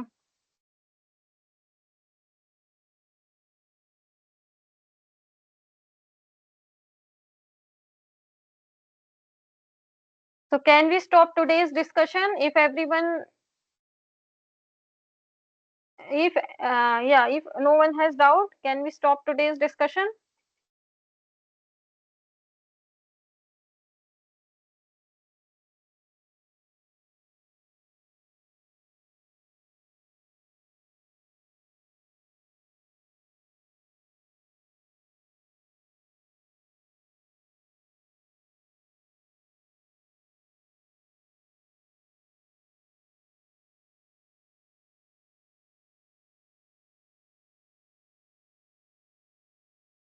Okay, so see you next week.